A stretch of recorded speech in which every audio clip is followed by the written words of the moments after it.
insane, it's hard, it's true to be without you, yeah.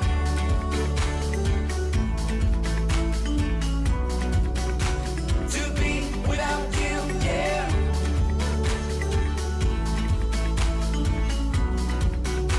To be without you.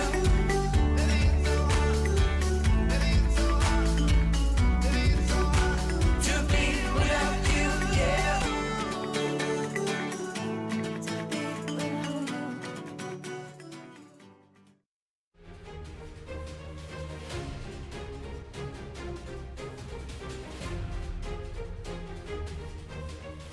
Welcome back, ladies and gentlemen, to LCK 2019 Summer. We're here for the Telecom War, the first game of round robin number 2 here for Summer. We are really getting to the pointy end of the season because, of course, already as far as regular season play is concerned, 3/4 of the year is done. Very weird to think about. Yeah. How fast things come up. Our first year at Lowell Park is now 3/4 of the way done as well. But this is the purple patch. This is the business end of the entire year, let alone the entire season. 3 teams going to Worlds, and right now, if you poll people, every series that's played feels like it impacts your answer, whether it's big team versus big team, little team versus little team. Today we have Big Org versus Big Org. The Telecom War, the 15-year anniversary is this year. Right now, SKT finally on a win streak. They've played themselves into 3 matches in a row of victory. They come in heavy favorites against KT.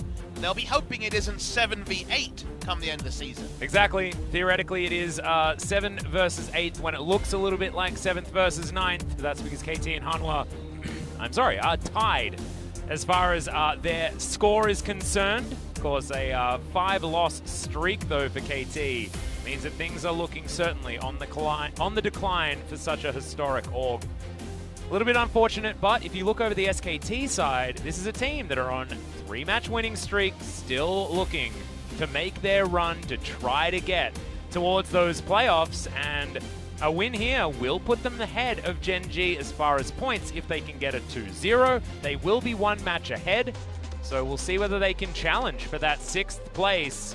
The Telecom War is such an auspicious matchup, but when it's 7th versus 8th, it just doesn't feel like it has that same gravity that it has had in the past. It is no coincidence that the first round robin starts with a banger. This one is unfortunately the on-paper hype matchup that hasn't proved to be based on the game so far. First time a round robin has kicked off with the Telecom War, which is cool to see.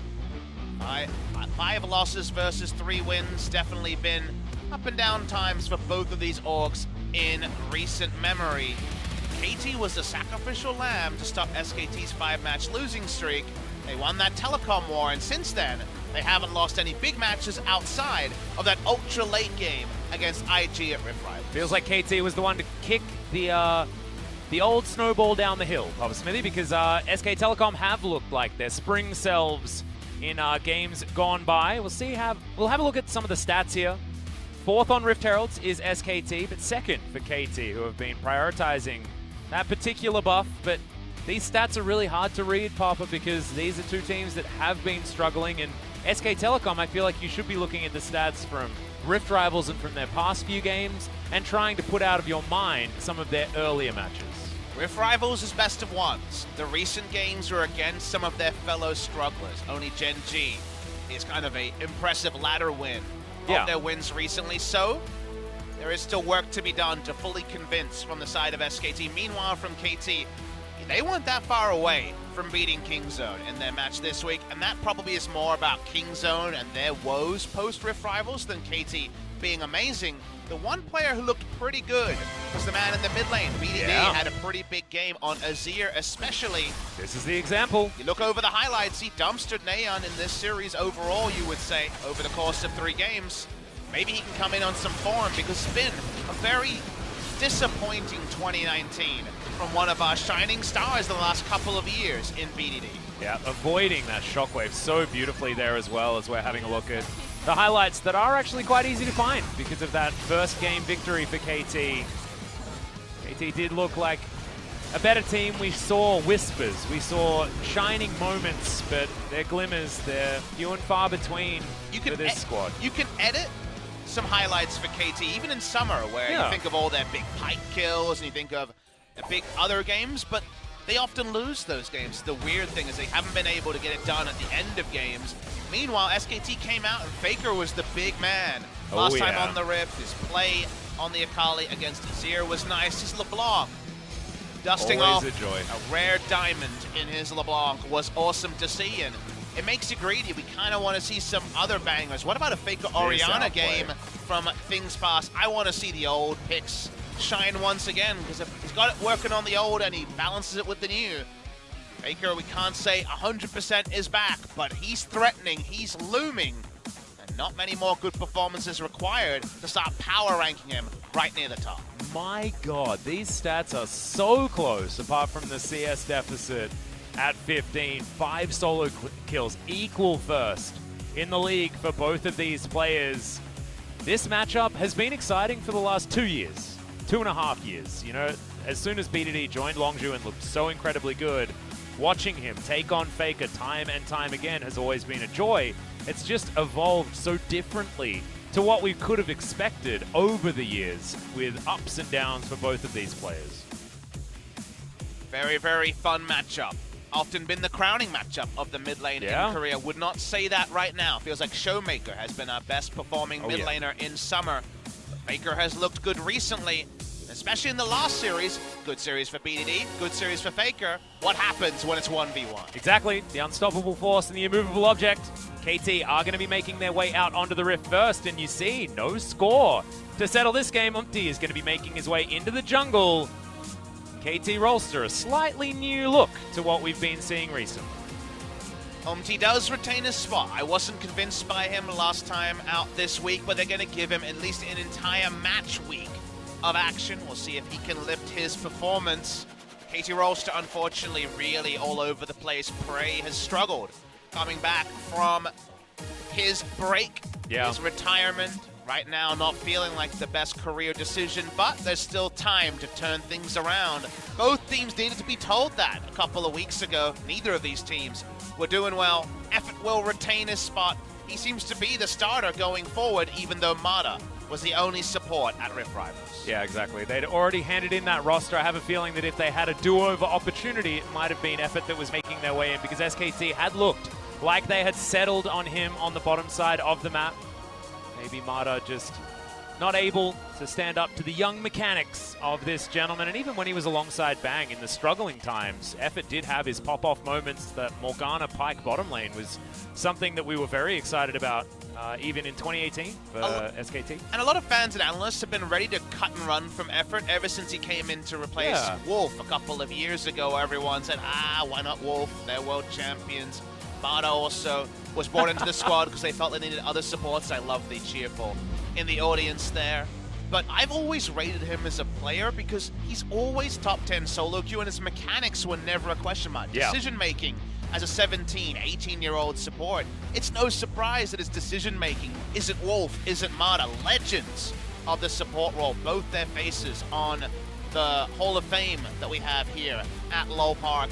A lot of Hall of Famers, in fact, in this matchup. With more and more time, more and more seasoning, the 3 or so years he spent around the SKT org when he was underage and unable to play will start to pay off. So I'm happy to see Effort get an extended run in the team, even if they firm on Mata as the year goes on. Yep, this is going to be your SK Telecom roster, as you can see. We'll see whether Teddy and Effort are going to be able to be that young mechanics crew on the bottom side of the map. Of course, that is what looks to be the biggest mismatch between these two squads. The mid lane going to be fireworks, but Teddy has certainly been able to get the run of a lot of different players so far, and I have a feeling Prey on a downswing is going to be an easy target here for the Hound on the bottom side. Teddy's pop-ups haven't been in lane. It could happen here. SnowFlower and Prey have had their struggles. How is Teddy so clean? I guess he had a shower before he came out. I assume so. Maybe multiple showers a day, something like that. It's pretty hot here in Korea. We recommend showers to everyone watching. Yeah, please shower. Wash your backs, guys. I hope People don't wash their backs enough. I hope we don't have to shower after this series, though, because it could be a shellacking. It could be a messy one. It could be a messy one. But not with Nikos. She's going to be banned away as we get into the draft for game number 1. KT on our blue side. And the Kahn is going to be the response ban here. See how it's going to shape up. Yeah, we'll see where the priorities lie. There's a lot of blue side bans that almost always are a 1-to-1 red side ban. Lux ban, Yuumi ban. Those have kind of been little common things. Corki ban, Azir ban. So Will there be any difference there? What does SKT fear out of KT is an intriguing question to ask. BDD's Azir was looking really good last time out. It might be something to consider. Everyone's a Karthus main these days in the LCK, almost permaban status. Yep, and also UmTi was, when Karthus first came into the meta, especially in Challenger, UmTi was one of the first to jump on that hype train, so taking that away from him makes some sense. Nautilus is going to be the final ban here on KT's side against Effort, but largely a ban away from SnowFlower. He's really liked that champion. His first pick Yuumi kind of Yeah, it's ban feeling also like it. here. Yuumi priority goes up when Nautilus is down, and Yuumi will be the ban. Now, was it a Nautilus ban hoping they would get Yuumi, or are they looking for something like the Tahm Kench that is now unbannable? Azir first pick could have been considered with both these mid laners being big Azir players. They're going to rip away the Varus, or at least they will consider hovering. Yep, locked in. Varus so Varus Braum. It's kind of the Varus Tahm Kench when Tahm Kench's not available. Well, that's exactly the case. Also denying the Varus Tahm Kench is certainly the priority here for SKT, but an interesting first round of picks because there are still a whole lot of things left available that have a very high priority. I'm looking at things like the Sylas, like the Sejuani as far as that jungle is concerned. I'm going to hold you there and talk about just the duo because Tahm Kench Sona is what's threatened by a first pick Tahm Kench. You don't really know or expect Prey to play that. It kind of fits an awkward spot in your mind just because Prey's positioning hasn't been fantastic here and Sona dies really fast. So then you say, oh yeah, Tahm Kench, Ezreal. And we saw Deft pop off on this duo and how aggressive it can be. However, even though Prey is maybe, just maybe, and people argue with this, my favorite Ezreal of all time is Prey. He can be wonderful on this. One of his most famous highlights is his solo queue on the Ezreal, and he is a legend of the champion. This season, you do worry that with Varus Braum, a dominant lane in trading against Ezreal, and the Braum Unbreakable, I almost said ultimate, but Unbreakable to stop the Ezreal damage, you kind of look at this in 2019 summer and say, real chance that SKT run over the duo lane 2v2 and Ezreal can't find big damage in fights. Yeah, we'll see whether Effort is going to be able to put that door in the right direction. Already into the next round of bans as the Jarvan has hit the bench. SKT will be able to jump out of this and pick up their jungler if they want to. Kahn for counterpick does make a lot of sense here on the red side for SKT. So we're looking at the Sejuanis, we're looking at those Sylases. And for game, we're looking at the runes because we've seen Azir versus Corki go both ways, even though Corki is conventionally seen as an answering champion against Azir. We'll see the runes and give you guys the full image. When we hit the fight, SKT was first picking the Aatrox earlier this week, so it has finally started to agree with the Korean meta. We've moved a little bit away from Aatrox in week number 5 of the LCK. No junglers taken. UmTi usually a when-in-doubt Lee Sin player. Yep, 75% win rate actually. One of the highest win rates for any champion on KT just because they haven't been winning very much. The Aurelia going to be taken off here as Smerb's going to be denied that pickup towards the top side. In fact, Jarvan could theoretically be some sort of Smeb ban as well. Not often we have balanced roles where both teams have locked in the same roles, so there actually is. That's true, yeah. We're actually getting to kind of the dregs of champion pools for the remaining roles because both of them are banning for kind of common areas. Well, Sejuani's going to be banned. Now SKT look towards that jungle. Clid could just pick away the Lee Sin. What are we showing? Are we showing jungle? Are we showing top lane? Is something for them to consider because we have no flexes to talk about in this game. So this is different. What do you blind show here? I could understand both for different reasons. I'd actually prefer holding jungle, which sounds weird. You almost always take jungle here, but given Smeb's struggles, it isn't necessarily, on paper, as necessary to counterpick in the top lane. I like this, though, because it's denial from UmTi on his most successful champion. And why do you play UmTi? It's because he's the Lee Sin player. For KT Rolster, Score has been historically never a Lee Sin player in his career. Always a sometimes food and not impressive like our pop-off players. The Jace could have been picked up by SKT to jungle counterpick. Instead, Lee Sin taken, like you mentioned. Ultra comfort for Clid. Hasn't been his pop-off champion recently, but we know he's a wonderful Lee Sin player. Oh, yes. Jace is taken. What are we jungling? Because we've seen the Sylas much more sparingly in recent memory. It will be taken. Lee Sin can function as a level 6 jungler where you really like Sylas farming alongside.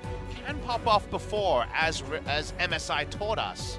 So wait and see what the reality there is are we picking for the mid game and sacrificing a bit of early game by taking Vladimir into Jace. Yeah, Vladimir into Jace is a matchup that Noguri makes look like a Vlad-favored matchup, but can be really, really rough. For the Vlad player, 0 seconds on the clock, and Kahn will be taking the Hemomancer towards the top side. Unless he wants to play Corki top, which I highly doubt. SKT with a few bridging options, a few early game power available from the Lee Sin, and the bottom lane is going to be very strong straight out of the gate. But we'll need a little bit of time to get these solo lanes moving. Neither team has impressive initiation. Both teams have really good siege. If I look at this game, I say kind of like for like bot lane, like for like mid lane, like for like jungle. The only difference is top, where you have a sieging strong laner and you have a team fight initiator. So it's going to be very intriguing, because when I look at drafts like this, I say, well, this has to be about the top lane, because that's where the overlap isn't. But on the other side, it can be about a gold lead, because if both teams kind of do the same thing, if your items are better, just like in TFT, you often win. Yep, that's how that one works. Haven't quite had the patch just yet on live, so the randomizer is certainly going to be there. We'll see whether it's going to affect either of our teams as we load up into our first game of the Telecom War.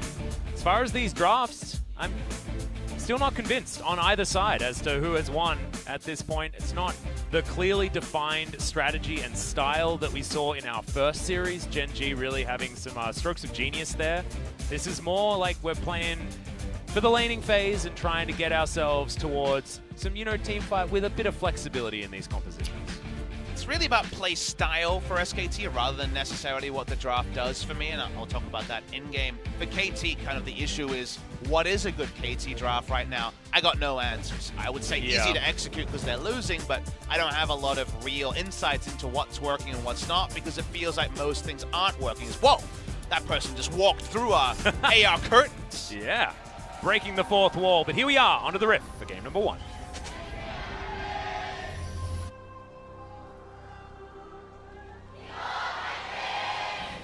Park explodes as we have a starry night here in Runeterra. SKT setting up the 5-point defense system as Teddy and Prey will spot each other first. Sometimes for championships, most recently near the bottom of the table, but always personal between SK Telecom T1 and KT Rolster.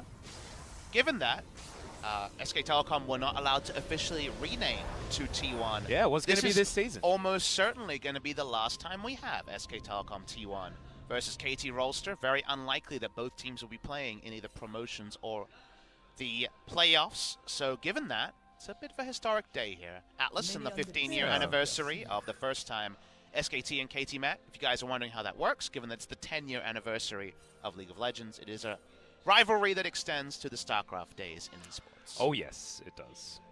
This has been a historic matchup for a very long time, and it transcends just League of Legends. Of course, that's why we talk about Jin Air being such a historic team as well. If people wonder where their fans come from, they have been a really long supporter of StarCraft 1, and especially StarCraft 2. They have been kind of the biggest org still sticking around in that title. Still around in League, and still better than the two teams that tried to displace them when it comes to the relegations. KT gave a leash. That means first access to the minion wave for Varus Braum, and unlike Varus Tahm Kench, this is a lane that's strung from level 1. Oh yeah. On the Varus side here, so that does actually cede a lot of lane control, and you worry that it will fall back into kind of the negative archetype of Tahm Kench Ezreal, rather than Deft just lolling on the faces of China with his aggressive play. And also, I mean, Deft plays it a little bit differently. Tahm Kench Ezreal is his aggressive lane preference. We were, both of us, Papa and I, having a chat to Tucson after their victory at Rift Rivals, and yeah, Tucson just did what he was told in that particular series, and Deft destroyed Invictus Gaming. Well, even though KT's on the screen, Deft is not a name to talk about anymore on that side. They've got the names, but the recent form has been a struggle. We got the runes, by the way, so Electrocute to try to amp up the early trades. It's from working. It's weird because if you remember, Neon was interviewed and asked about the lane matchup between Azir and Corki, and he identified the lethal tempo as being the winner in the trades against Corki. Now, very early it's not that useful, but it means that from your first item completion, whether you go more attack speed or you go higher AP, you get stronger trades there. So they're looking for strong trades early with the Electrocute. That does mean the ability for UmTi to invade. Naturally, he's not going to find anything because he did not have enough information about the early pathing. So no camps or Lee Sins to counter jungle. Albidity, quite low on mana, is going to be going through his Corrupting Potion as well. As you can see, FLICKR completely out of charges at this point, but he's going to be able to get himself back up to a decent health pool. Good dodge there of the Tongue Lash from Teddy. As SKT, we expected them to have some control here towards the bottom side, but can they actually leverage it into any sort of kill threat? It's going to be very difficult against the likes of a Tahm Kench and an Ezreal. Anything other than Jace pushes, Sylas invades red side jungle versus Varus and Braum usually have lane control and Lee Sin plays bot side would be a surprise, would be actually a combination. And coming back to SK Telecom, what we saw most recently and what impressed us at both Rift Rivals, but especially in their series earlier this week against Hanwha Life, was reintegrating Clid after being their superstar at MSI. He had a very poor start and seemed very out of sync with the members of SKT. A lot more smooth, and a lot of moments in that series earlier this week that Valdez and I cast where SKT were making the 1-2-3 play that was very intelligent and internally consistent that has been absent from them in recent weeks, and that in-sync use of what can be a real weapon. Clid has been a star coming in as the most unheralded member of the SKT lineup, as that was very recent from Prey. That looked like an aiming style Arcane Shift. He's got a Tahm Kench, so... He does. I mean, aiming did as well. Well, yeah, he also had Fate's Call in a dream, but He did. oh boy. Let's not talk about that. That was a nightmare. That's what that was. I actually, I woke up this morning and I was like, maybe I dreamed that a Freak of Freaks victory over dinner, but I didn't. Now, another thing to talk about is what usually happens in Jace versus Vlad, because we get this matchup all the time. Yeah. Vlad goes Doran's Ring, and you wonder why. He doesn't have mana. Lol. Cassiopeia, no boots. Now, the reason why he goes that way is because you need 2 potions to stop Jace, who always controls the wave early, slow pushing it, bringing up his jungler and diving. Instead, Vladimir's going CS for CS. He went the Doran Shield that's basically not being considered by great Vladimir players like Nogari, and we've seen no attempt from Smeb to make those freezes in coordination with a very strong diving jungler in UmTi on the Sylas. Instead, Kahn's just getting CS for CS here, so it's on UmTi to make things happen topside. Right now, he's just going for a counter jungle, and the profit from this is quite minimal. Now, well, level 5 actually available here for Clid as UmTi's able to steal away the big Raptor. Effort makes his way into the mid lane, though, as FLICKR's taken a lot of damage. The Sam behind me is there for Effort onto a minion, but this battle between the junglers is still going on. Clid, a lot of energy, gets the flash out of UmTi, even after landing the Q. That was that's a flash you could make. And I'm gonna just completely kind of overrate the importance of that moment, but just talking about how there was a frozen minion wave top, we don't see UmTi go towards it, and then they're defensively flashing around mid. It's a very negative mindset to be in, a very defensive mindset to be in, and they should be amping the pressure onto Kahn and really dunking him with the ability to continually freeze up minions, slow push in, threaten the dive, and get at least Vladimir losing out on half the CS, maybe even taking him down. Instead, Vladimir is just farming, and we know where this lane goes. At some point, you just press all your buttons, and half the time you get a kill.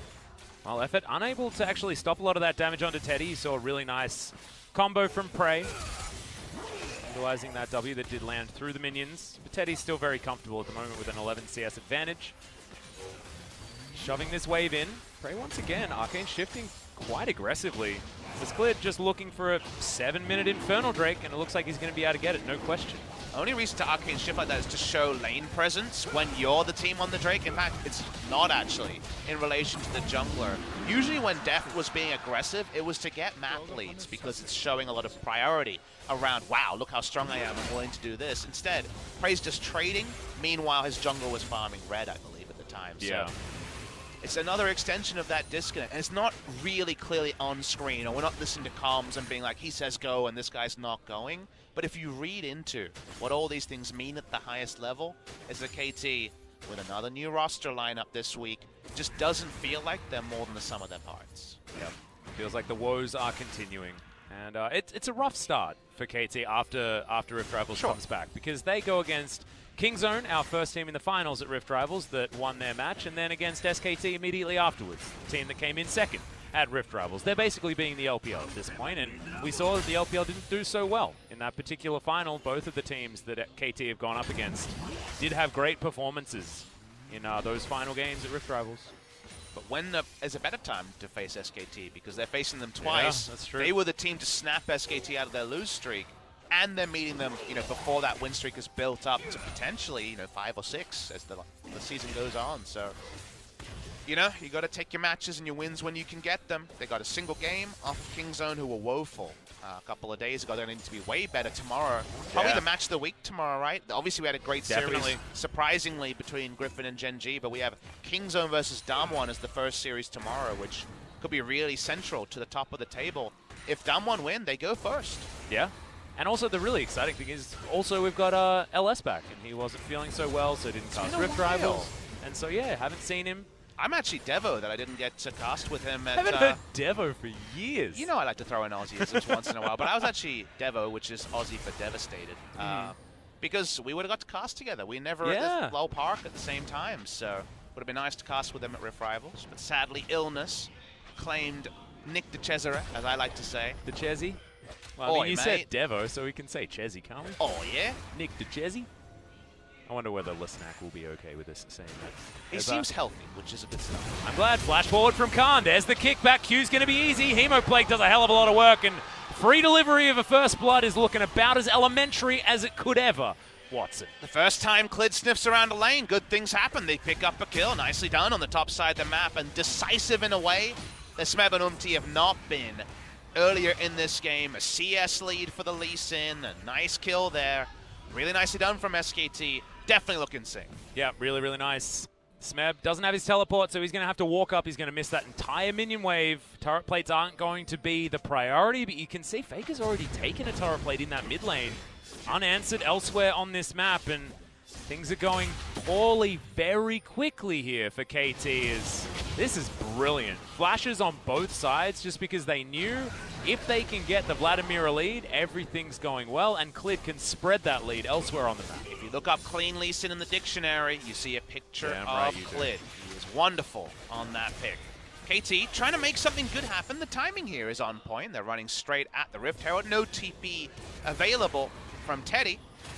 Good map call here from KT Rolster. And remember, this is a team that has been prioritizing Rift Herald above most others so far this season. Problem is that they're sacrificing a whole lot. 3 members down towards the bottom side. SKT are going to treat this turret like IKEA and take so many of these plates. KT will be able to do the same thing, but they're losing this battle despite Shelly's addition to this push threat. They're going to be able to get rid of all of these plates, but Kahn should be able to stop Shelly from getting too much done on the inner turret. It's going to be, race 1 by Teddy. He sticks around alongside Clid. They're going to get it here. Yeah. The glee of the SKT faithful will go down. See if a secondary charge can happen. With its 600 health here, there's a chance Vladimir can snipe it out with a couple of autos, a Tides of Blood in the queue. Yep, he's waiting in the brush just so that he can get behind it.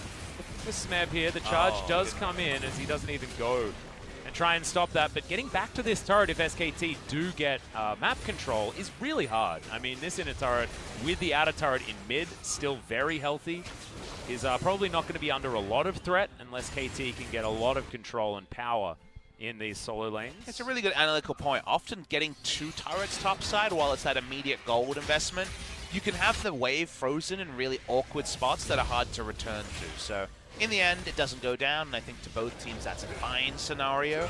Again, the big worry is you went Executioner's Calling for lane. The laning phase ended right after you built it in some ways because we had the grouping, the Rift Heralds, the turrets taken, and now you have a Youmuu's and Executioner's Calling. The Vlad still has more than CS than you do, and will grow to be a bigger problem in teamfights. So SKT seem very happy with where Kahn is at in the game, but maybe not with where the Drake control is for now. KT willing to walk up. Yeah, KT actually 5 members here in this river at the moment, brute forcing control of this river. Well, Blast Cone gets FLICKR in. That's a hell of a lot of damage onto Prey as the Q's going to land. Flash comes out from Prey and he just gets obliterated. The big one comes in from FLICKR and he's going to get his first kill of the game. All of the carries now able to pick up their taste of blood on the KT side, and this is looking much like our most recent Telecom war. A bit of a disaster, but Clid taking a lot of damage here. Safeguard gets him to relative safety and overcomes effort as well. Put up the door in a weird spot as Valkyrie gets FLICKR out of trouble. Low health bars, they're just buying time.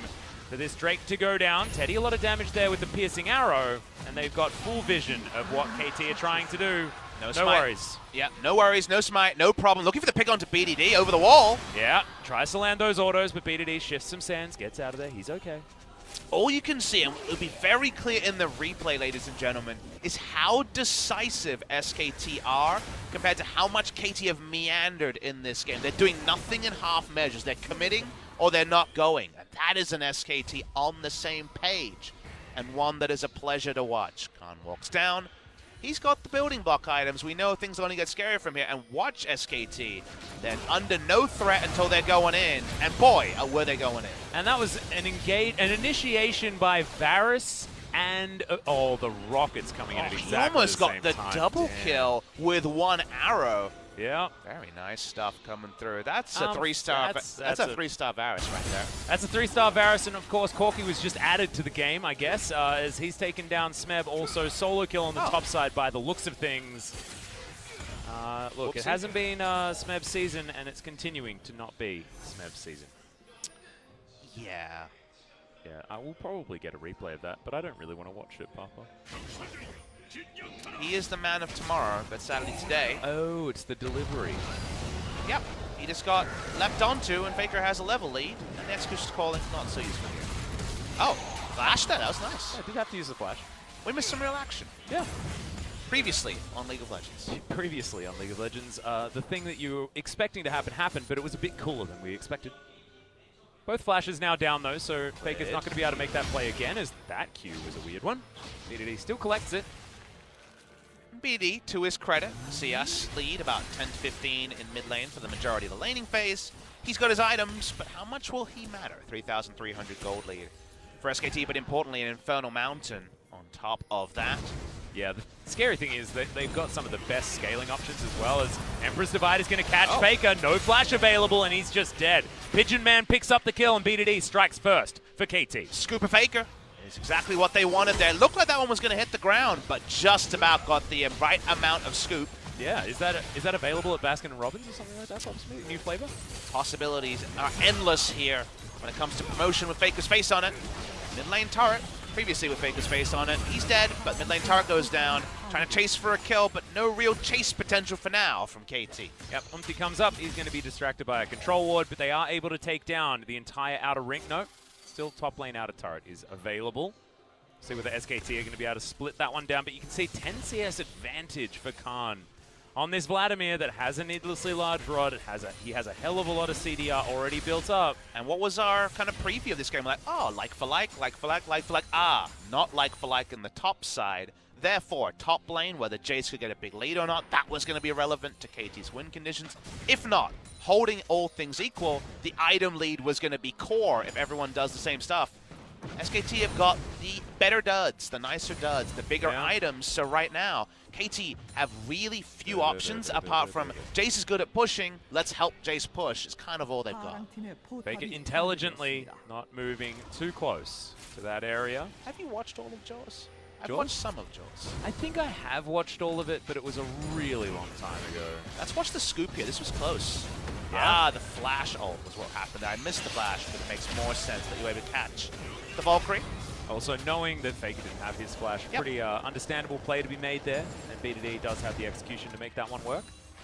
I think my Jaws experience is when it's on TV and there were ads for it, and then watching the start, you know, with the beach and the alarm. That's all I've got. That's all I watched of it. Yeah, I think I remember like some weird scenes in the movie, and like this isn't that, but it's pretty disjointed. It's been a while. That movie's it's pretty old. It is. And while we're old, we're not that old. We're not that old. Thankfully, we're not quite that old. But I mean, I remember being kind of the age of our Twitch chat, you know, 14 to 16. Yeah. And anyone over 20 is like ancient, right? So you have to remember it's all relative. Yep. Well, UmTi will be right on top of this ward. Special delivery there as FLICKR pops over his ward and gets instant value for it. Sylas positioning going to be capitalized on here as SKT move into the enemy jungle. They start clearing out vision of their own. That's going to create some opportunities for Kahn to keep pushing in as BDD getting chunked by FLICKR. Surprise Corky in the brush, but SnowFlower and UmTi are going to turn up. They're looking for the dive, and FLICKR just playing so well. We saw Camp the Akali too much this week. Yeah, Pretty much the same proposition. No flash onto FLICKR, but obviously pretty largely maneuverable. And the issue here for KT is your swapsies for kind of popping the balloon for FLICKR is that Vlad continues to get more good stuff next to Jace, and that can only be better. How is Vlad farming underneath and in a turret? Because all of his allies are topside. Just nutty, man. That's a Hemoblade that goes down to guarantee a turret. Bit of health back there for Kahn also, and that is just all of the pressure being available from that Vladimir. Things have gone way too wrong for the Jace. It's a big problem. The thing that I just realized is that UmTi gets a full clip of rockets whenever you steal a Corki ultimate, which would be super sick for resetting your passive. It's a really cool ultimate to steal. I didn't consider that. Yeah. The passive procs there. Now, the passive was pretty heavily nerfed, but yeah. I like that you are thinking that way. You're thinking laterally, Alex. That's what I like to do. You were always a linear thinker when I first met you, but you're getting more and more lateral. Thanks, dude. The gym's really working. Yeah, that's what I've been doing. I've been working on my laterality. Your deltas. Yeah. It's a pretty large delta between SKT and KT coming into today. And I'd call it a rift, and it's not the rift that League of Legends normally has. It's the bad kind. But game's not over. Gold lead's not unmanageable. So yeah. There is still the huge outplay from BDD that potentially could salvage things. Seems like Teddy's not too worried about BD. He's gone for the Hurricane Varus, which is very much a I'm going to frontline and no one will threaten me choice of build. Looks like Hex Drinker is going to be the next one. Package delivered just to clear out this control ward. FLICKR was running out of time on that one. He's building a whole bunch of things at the moment, looking for his Zeal item as well as the Infinity Edge. As items number 2 and 3. Silas is a shoeless warrior, I just noticed. Hey, yeah. I mean, he can dash a lot. True. So I guess he's got that going for him, but otherwise he's walking pretty slow. Effort going to take a fair bit of damage there from the True Shot barrage that he could have denied with the Unbreakable, but decides not to. As SKT just walk up to this inner turret, and they're going to chunk it down. Remember, they've got a hell of a lot of turret damage if they can move their Corki up to it. Trinity Force, of course, known for just destroying structures, and Teddy will also have a fair bit of damage himself. SKT will also be able to eat through the Baron very quickly as, we look for it, but Clid doesn't go for the flash kick. It's just the regular one as the Devour comes in onto the Azir. All right, in goes UmTi, immediately goes golden, but it's a disconnection between KT. UmTi's going to have to flash to get out of there. Bit of a yikes on the side of KT Rolster, but SKT come out unscathed. Couple of awkward interactions for Clid. Went for the ward jump kick, insect style. That one was repelled, and then actually ended up flashing in place because of the instant Zonias from UmTi. Aha. So that's why it ended up being both junglers flashing overall. Awkward passage of play, but next time flashes down, perhaps the ward jump will be true. Yep. See whether it works out here for Clid. We know that he is very clean on this Lee Sin. Being able to escape was certainly KT's good work. Kahn, he's got his Spellbinder, man. This is a really scary Vladimir. This is the flanks for the memories build here, where he's a fast man, even with no Unsealed Spellbook Ghost, and he's lying in wait, not spotted on any vision. Just pressing his E as often as possible. Having a good time. True Shot Barrage collected by Clid as he jumps over that wall with the Blast Cone. Doesn't have the pre-stack mechanic it used to, right? Where Tides of Blood, you would want to pre-stack twice before a team fight started. Yep. How many years ago was that? I want to say two. I want to say like 2.5. Yep. That was when you used it wasn't actually working the way that it does now. It just threw out globules of blood just randomly. I remember when I was playing Vladimir of old, I used to just have to remember to press E all the time. As Hemoblade goes down the bottom side, Clid is going to turn up. Hemoblade pops, prays down here, the kick into the wall just to get that mini stun. See you later, mate. That is a very dead Jace. All too easy, and SKT will be able to pick up another minion wave and move towards this inhibitor turret, or just move up towards the Baron and take that one down. UmTi already in position on this Silas, but with Jace dead for another 30 seconds, this could be the inroad that SKT were looking for. It's the greed is good SKT, where they take something the mid lane out of turret when KT were out of position, but there's always more to get, and it's Smeb being overextended with no inner turret in bot. They returned to the scene of the crime where the Vladimir took that turret for free, and it's the map play here where they notice that Silas and Azir are out of position, and they're not content with just mid lane inner and back away. They know that they can kill Smeb as well. Clid problem solves his way through, Kahn looks kind of awkward, but he just pressed Tides of Blood like 15 times, missed every single one of them until the last one. Didn't matter. What's Clid wrong was with moral support? I know, it's just funny. It's on a very low cooldown, so you may as well just press that button. I've already proven I can play by play cards, so you should watch yourself. Ooh, yeah, I mean, You do provide great moral support. But I also started my career as an analyst, remember? That's so true. don't worry, you're in trouble as well, Pubs. I'm coming for you. We're both kind of actually being sent by Riot Korea to evaluate each other. Yeah, exactly. You're That's doing what we are. very well so far. We're auditing.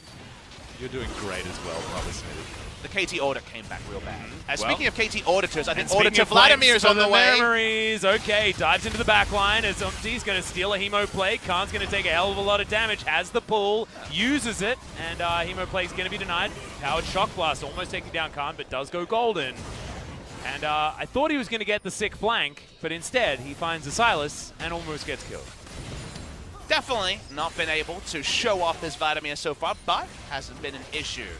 And also the Drake went 24 minutes to SKT, no worries. They've got a very nice amount of Drakes. No full house possibilities because Cloud Drake will stop the stacking war of double Infernal and double Mountain. But now KT's like, crap, we really need wards in the river. Otherwise, Baron dies real fast. Well, Baron already died real fast. I don't even think the Drakes were necessary with both Varus and the Corki. I just noticed that Varus is a little bit off the chain in terms of CS.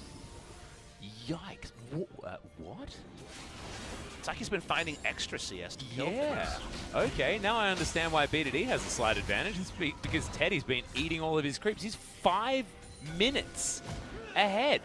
Wow. He's hit 300 before 25 minutes. What the heck is that? 10 per minute's an outdated number, it feels like, in 2019 with all the ways the jungle camps work and things like that. That's a very good point. But, yeah.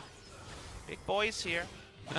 It's harder to get high creep numbers early these days compared to before in some ways, so what to say? A lot of creeps, and that means a lot of items. And he even has a Maw, and the Maw is against Azir and Sylas, not against Vladimir, which is kind of amusing. Yep, it's a very strange thing. But he's going to have that lifeline passive available, so if he does go down low, the lethal tempo, Varus is going to benefit a lot from that lifeline, especially the more variety of it, with a lot of magic damage coming in from BDD and UmTi, as well as a bit from Prey as well, of course, who does do mixed damage on the Ezreal. Definitely a great pickup. SKT really want to take this Baron. They haven't pulled any triggers just yet, as Effort's going to move towards KT. Vladimir's walking up, doesn't have teleport, so can't answer Smeb in the side lane easily, so SKT will be smart to play a Baron game and try to draw Smeb towards a team fight that Vladimir is always set up to win.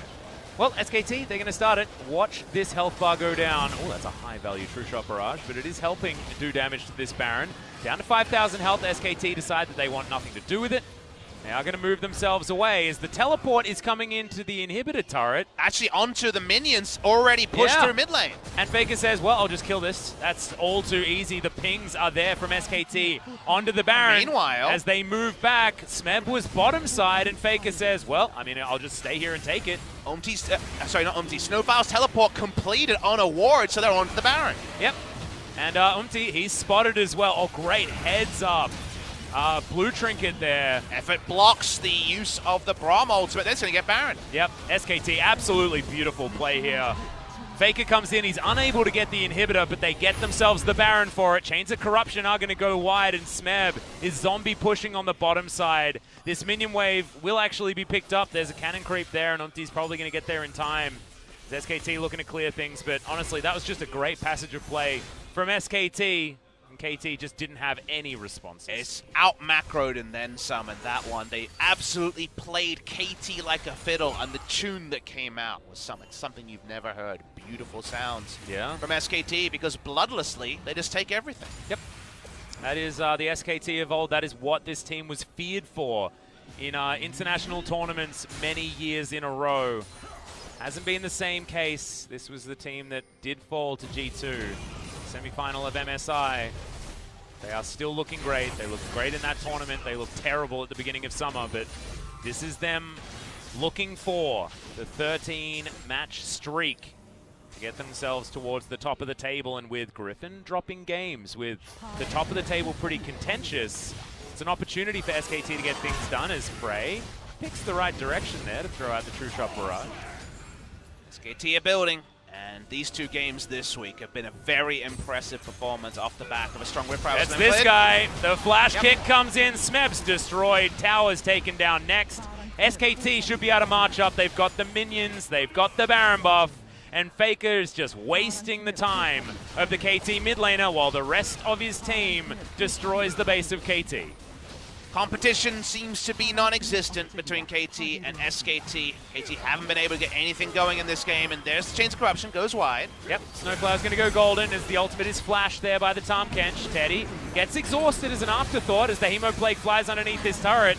The Nexus turrets are going to go down very low as Hemoplague not enough to kill SnowFlower. He'll make it back to the fountain, but the low health bars are a huge problem here. One more turret remains. 3 siege minions onto these Nexus turrets. It's 29 minutes into the game, and the Nexus is exposed. 2 inhibitors have gone down, and SKT are going to break away, not wanting to bite off more than they can chew, and able to offer a lot of damage back. Jace. As, yes, Smeb was looking for the flank, but that's not a flank that you want, my friend. He's straight out. He understands SKT have turned. They won't catch him. Can just Yo move straight through. Spellbinder, is it available here? Nope. No, okay. So Smeb will make it back to the safety of the inhibitor turret. And why trifle with them? You know, you've already dunked them in every possible way this game. There's no reason to take a super risky attempt to end with BDD under no threat with flash up on the Azir. Seems very likely he'll end the game 1-0-0 Atlas. Yeah.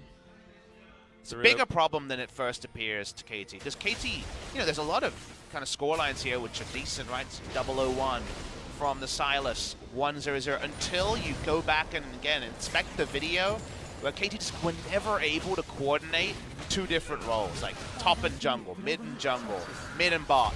No synergy between any of those compared to what SKT have done, where they've played their opponents so well. And it means that the problems are more than just player names and small kind of micro mistakes like we've seen. SKT rolls up, and it feels like KT have to buy a ticket to watch SK Telecom play. Well, UmTi, he's going to steal away the Chains of Corruption, and that is a hell of a lot of damage out from FLICKR. Kahn decides it's his turn. A couple of members hit by that Hemoplague, but SKT just move over as a unit of 4. That's the Emperor's Divide. Gets a couple as BDD is golden on the backside. Teddy is jumped on, but who's jumping on who? The Varus just turns around and melts everyone. KT will get aced, and SKT obliterate them in game 1 of the Telecom War. Easy victory for SKT. Nothing to celebrate about. You just beat a team that is inferior to you. Nice performance, and then they continue to build. After a good Rift Rivals, SK Telecom are building to what we don't know, and we're excited about their matchups against some of the other hot teams as the weeks go on. But while KT have another chance, it's very hard to see them finding any relevance in this particular series. Yeah, that was a pretty sad performance, especially on the top side of the map. I wonder whether we're going to be seeing Kingen make his way back in to this roster as SKT fans there. That is an adorable picture. That's really cool. I want to get one of those. We'll have to hop out in the break. I think you can all hold on to your energy. Don't think SKT need any more right now. Nope, they are certainly full steam ahead. But the tests haven't been super high just yet. Remember, KT started them on this winning streak. They did get the win over Gen G, but Hanwha Life isn't necessarily a huge one. And they'll need to be able to take the force that they've gained, the momentum that they've gained, and take it against teams like Damwon, teams like Sandbox, and Griffin as well. Kingzone, another huge name that they're going to have to take down in the second round robin. So we'll hit this again at the end of the day. They play Jin Air next, and that's the only game they play next week. So actually, SKT versus the teams you want. It's Gen G afterwards, which could be interesting. Then it's Griffin. So Griffin is 28th of July. So there's actually quite a long amount of time for SKT, and they have games like this where they just look at their own play, we're like, yeah, that was pretty good, and that's kind of the maximum level of analysis we're going to have about SKT for quite a while. Yeah, it's really interesting. The Jin Air game next week, the fact that we only see them once next week, of course, we are going to be moving to 4 days a week for the second round robin, guys, so some of the teams not going to be playing the maximum amount of games, and SKT, it's going to be their turn to take a day out. So, I don't know. I feel like today, SKT look like the team that we sent to MSI. They look like the team that came out of that group stage looking like one of the best teams in the world. And it doesn't look like the SKT that we saw at the beginning of this season that was pretty rough. Summer has not been a good time for SKT, but these last few games have been pretty nice. See plan, execute plan. We're seeing both sides from SKT. If they keep that up, they already know they have great players, right? Yep. So if they keep building like that, they will be a relevant team in LCK Summer. Well, we'll see whether KT can find some relevance also. If game number 2, I want to see some signs of life, right? Sometimes you need to temper your expectations. For a squad that is floundering, I want to see them have an idea and at least choose the right times to execute on their plans. Because this was get a good match up top and then get beaten by the Vladimir. It's not what you want. After the break, we'll have game number 2. We'll see if it works.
진성이 형 그냥 심심하면 쓰면 되겠다. 그치?